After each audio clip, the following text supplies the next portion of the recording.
Hallo und herzlich willkommen zu einer neuen Runde Deutsch lernen mit uns. Hallo auch von mir. Ja, schön, dass du heute wieder dabei bist. Heute ist Tag 56.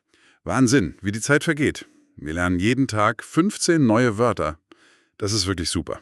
Absolut. Und bis Tag 60 bleiben wir auf Niveau A2 und danach gehen wir gemeinsam auf das nächste Level. B1. Genau, das wird spannend. Aber jetzt festigen wir erstmal unser A2-Wissen, würde ich sagen. Ja, das ist eine gute Idee. Und denk dran, du kannst auch die Shadowing-Technik benutzen. Stimmt. Das heißt, wiederhole die Sätze laut nach uns. Wiederholung hilft echt sehr beim Lernen. Sprich einfach mit. Das Thema für heute ist Grundwortschatz, Schule.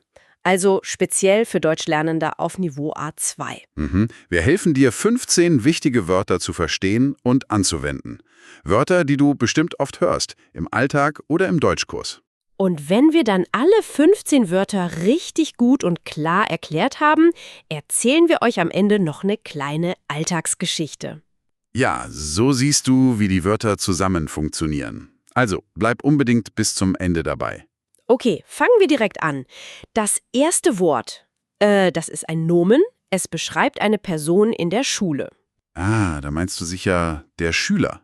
Genau. Das ist ein Nomen, männlich. Auf Englisch heißt das Student. Richtig.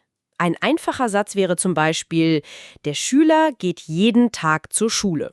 Oder vielleicht auch, der Schüler macht seine Hausaufgaben. Gut.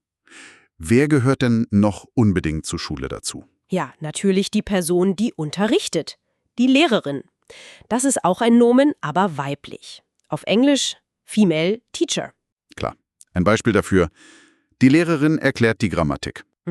Oder die Lehrerin ist sehr nett. So. Und wo treffen sich denn Schüler und Lehrerinnen meistens? Na, im Klassenzimmer, natürlich. Das ist unser drittes Wort. Ein Nomen, sächlich. Auf Englisch Classroom. Genau. Man kann sagen, das Klassenzimmer hat große Fenster. Stimmt, oder? Im Klassenzimmer stehen viele Tische und Stühle. Okay, was braucht ein Schüler denn so im Klassenzimmer, um Notizen zu machen? Da fällt mir sofort das Heft ein. Wort Nummer 4. Das Heft ist sächlich, also ein Nomen sächlich. Englisch wäre Notebook oder Exercise Book. Ja, das stimmt. Ein typischer Satz ist, ich schreibe die Vokabeln in mein Heft. Oder auch, dieses Heft ist für Mathematik. Und, womit schreibt man dann in das Heft hinein? Na klar, dafür braucht man einen Stift. Das ist unser 5. Wort. Der Stift. Das ist ein Nomen, männlich. Auf Englisch kann das Pen oder Pencil sein, je nachdem. Ein sehr nützliches Wort, ja. Man könnte zum Beispiel fragen, kann ich bitte deinen Stift leihen? Oder sagen, mein Stift schreibt nicht mehr. So, und mit Heft und Stift, da kann man dann eine sehr wichtige Tätigkeit machen. Ah, du meinst sicher lernen. Das passt perfekt. Unser 6. Wort ist ein Verb. Lernen. Auf Englisch to learn. Genau, und ganz wichtig, die Perfektform ist hat gelernt. Ein Beispiel im Präsens. Wir lernen zusammen Deutsch. Und im Perfekt? Am Wochenende habe ich Vokabeln gelernt. Lernen ist ja sozusagen der Kern von allem hier. Was gehört denn noch dazu? Unbedingt. Lesen. Das ist unser 7. Wort. Auch ein Verb. Lesen. Englisch to read. Und wie ist da die Perfektform? Die Perfektform ist hat gelesen. Ein Satz im Präsens wäre, der Schüler liest ein Buch. Und im Perfekt könnte man fragen, hast du die E-Mail gelesen? Lesen ist super wichtig, finde ich auch. Und was macht man oft, nachdem man gelesen hat? Oder um etwas festzuhalten? Ja, da kann man schreiben, das ist unser 8. Wort, wieder ein Verb, schreiben. Englisch to write. Okay. Und die Perfektform dazu lautet, hat geschrieben. Ein einfacher Satz ist, ich schreibe meiner Freundin eine Nachricht. Oder im Perfekt, die Lehrerin hat die Wörter an die Tafel geschrieben. Lernen, lesen, schreiben, das sind wirklich 3 ganz zentrale Verben. Absolut. Die bilden eine super Grundlage. Und hier ein kurzer Hinweis von uns. Wenn dir diese Art zu lernen hier gefällt, dann abonniere doch bitte unseren Kanal und gib uns einen Daumen nach oben. Das unterstützt uns sehr. Ja, da würden wir uns wirklich freuen. Okay, machen wir weiter. Wenn man beim Lernen etwas nicht versteht, was ist dann ein guter Schritt? Dann sollte man fragen. Das ist ein sehr wichtiges Verb und unser 9. Wort.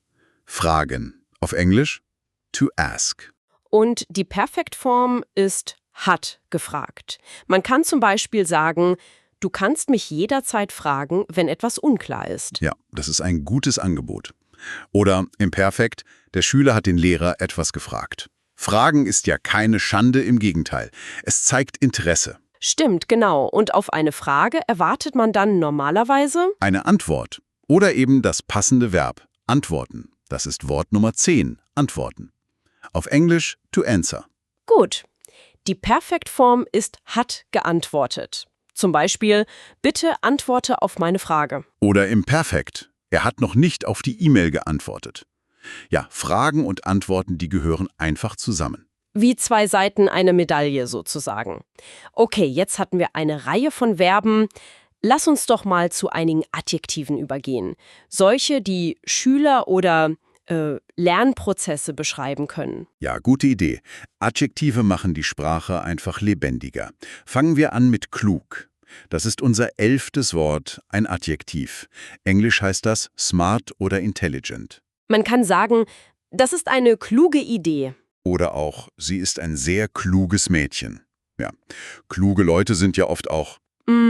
Vielleicht fleißig. Das passt gut dazu. Wort Nummer 12. Fleißig. Auch ein Adjektiv. Auf Englisch diligent oder hardworking.